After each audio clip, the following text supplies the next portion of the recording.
কিছু মানুষ আসলে যতটা আপন সাজে ততটা আপন নয়। তো হ্যালো ভিউয়ার্স, আসসালামু আলাইকুম। আমি নীলা, আপনাদের সবাইকে ওয়েলকাম করছি নতুন আরেকটা ব্লগ ভিডিওতে। আর আজকের ব্লগ ভিডিওটাও প্রতিদিনের মতো আমি কিছু কথা শেয়ার করব। তো কথাগুলো যদি ভালো লাগে শেষ পর্যন্ত শুনবেন, সাথে থাকবেন। আর যদি ভালো না লাগে তো এড়িয়ে যাওয়ার অনেকগুলো অপশনই আছে, আপনারা এড়িয়ে যেতে পারেন। তো যেটা বলছিলাম যে কিছু মানুষ আসলে আমাদেরকে যতটা আপন দেখায় ততটা আপন নয়।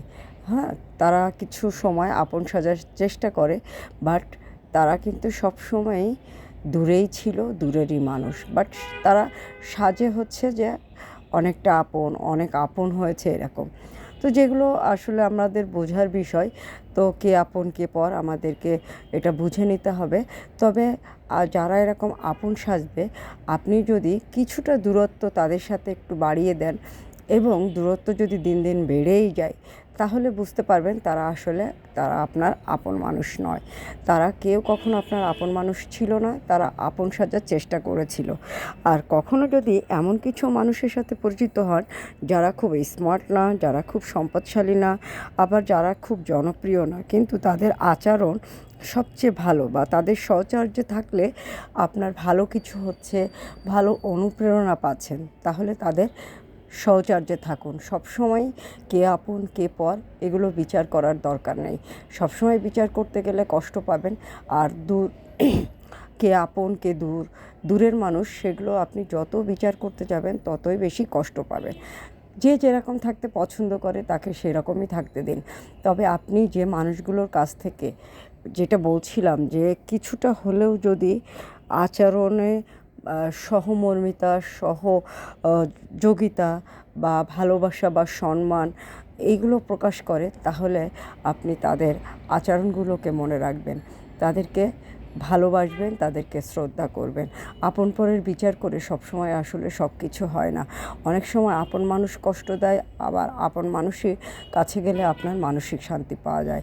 আর অনেক সময় আছে দূরের মানুষকে আপনি যতই আপন করতে যান না কেন, তারা সবসময় দূরেই থাকবে। তারা কিন্তু আরও দূরত্ব বাড়িয়ে দিবে। আপনি একটু দূরত্ব বাড়ালে তারা আরও অনেকখানি দূরত্ব বাড়িয়ে দিবে।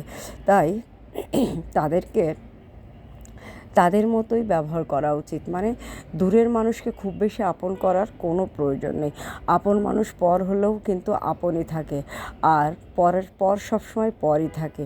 তাই এইরকম আপন পর মানে জীবনের সমীকরণটা না অনেক জটিল।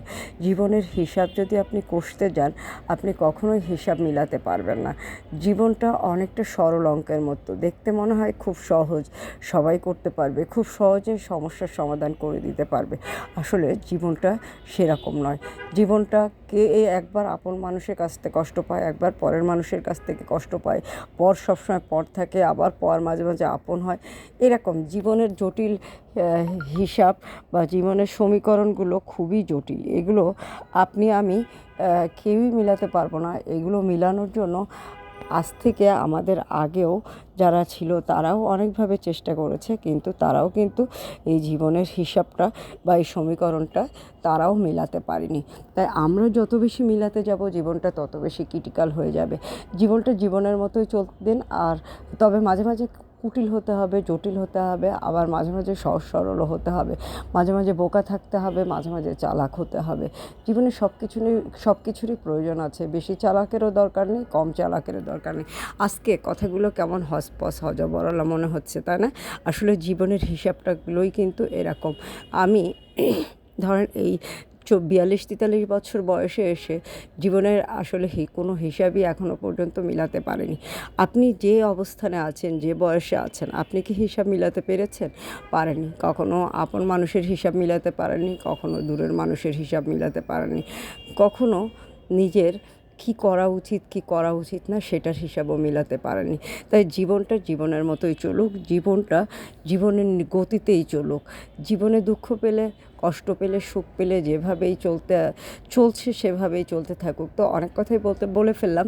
এই যে অফিসে গেলাম, অফিস থেকে বাসায় আসলাম, এখন রাত হয়ে গেছে। এখন আবার যেটা করছি, এখন লাইভ করব। তো লাইভ করব আজকে হচ্ছে হাতের কাজের কিছু প্রোডাক্ট দেখাবো, কিছু রিল তৈরি করব। এগুলো আমার উদ্যোগের কাজ, এগুলো অনলাইনের জন্য রেডি করি। আর এরকম চমৎকার সুন্দর সুন্দর শাড়ি কিন্তু আপনারা আমার online page Adri fashion and লাইফস্টাইলের পেজে পেয়ে যাবেন। এরকম সবসময় জীবনের হিসাব মিলাবেন না, কখনো বেহিসাবিও চলতে হয়। হ্যাঁ, বেহিসাবি চললেও কিন্তু ভালো লাগে, খারাপ লাগে না। হিসাব কিতাব না মিলিয়ে যখন ভালো লাগবে তখন একটু সাজুগুজু করবেন, সুন্দর একটা শাড়ি পরবেন, সুন্দর একটা শাড়ি পরে ঘুরতে যাবেন। পরিবারের সাথে হোক, দূরের মানুষের সাথে হোক, বন্ধুর সাথে হোক, বা একা একা হোক। যে একা একা আসলে মানুষ বেঁচে থাকতে পারে না, একা আসলে মানুষ ওভাবে বেশিক্ষণ যেই বলুক না কেন একা একা বেশিক্ষণ চলা সম্ভব নয়। সাথে যদি আরও লোক না থাকে, তো সেটা হতে পারে সন্তান, সেটা হতে পারে স্বামী, সেটা হতে পারে বন্ধু, সেটা হতে পারে অন্য কেউ। তো তাদের সাথে ঘুরতে যাওয়ার জন্য এরকম চমৎকার সুন্দর কিছু শাড়ি বেছে নিতে পারেন। আর এরকম চমৎকার সুন্দর কিছু শাড়ি পেয়ে যাবেন অদ্রি ফ্যাশন অ্যান্ড লাইফস্টাইলের পেজ বা লীলা হাফিজার পেজে। ভিডিওগুলো যদি ভালো লাগে ঝটপট করে স্ক্রিনশট নিয়ে আমাদের পেজে অর্ডার প্লেস করে দিবেন। আর মোটামুটি আজকের ভিডিওটা শেষের দিকে অনেকক্ষণ কথা বললাম, অনেক সুন্দর সুন্দর কিছু শাড়ি দেখালাম। যারা অদ্রি ফ্যাশন অ্যান্ড লাইফস্টাইলের পেজটা এখনও ফলো করেনি, ভিডিওগুলো শেয়ার দেননি, তারা কিন্তু ঝটপট করে ভিডিওগুলো একটু শেয়ার করে দিবেন। শাড়িগুলো ভালো লাগলে অর্ডার প্লেস করে দিবেন। শুধু এই শাড়ি না, এই শাড়ি ছাড়াও আরও অনেক সুন্দর সুন্দর শাড়ি আছে লীলা হাফিজা বা অদ্রি ফ্যাশন অ্যান্ড লাইফস্টাইলের পেজে। আর আমার প্রতিদিনের ব্লগগুলো আপনাদের কেমন লাগে, আমার কথাগুলো আপনাদের কেমন লাগে। আজকের কথাগুলো এলোমেলো, কিন্তু এলোমেলো কথাও আশা করি ভালো লাগবে। সবসময় যে গুছিয়ে কথা বলতে হবে, সুন্দর করে কথা বলতে হবে এরকম না।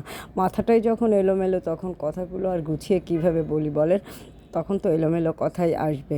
তো অনেক সুন্দর কিছু শাড়ি দেখালাম। এলোমেলো কথা যতই হোক না কেন, এলোমেলো শাড়িগুলো কিন্তু সুন্দরই লাগে। খুব সুন্দর কিছু শাড়ি পেয়ে যাবেন অদ্রি ফ্যাশন অ্যান্ড লাইফস্টাইলের পেজে। তো ভিডিওগুলো ভালো লাগলে লাইক কমেন্ট শেয়ার দিবেন, সাথে থাকবেন। চমৎকার কিছু সুন্দর শাড়ি নিতে গেলে আমার পেজটা ফলো করবেন। তো আজকে এই পর্যন্ত, আল্লাহ হাফেজ।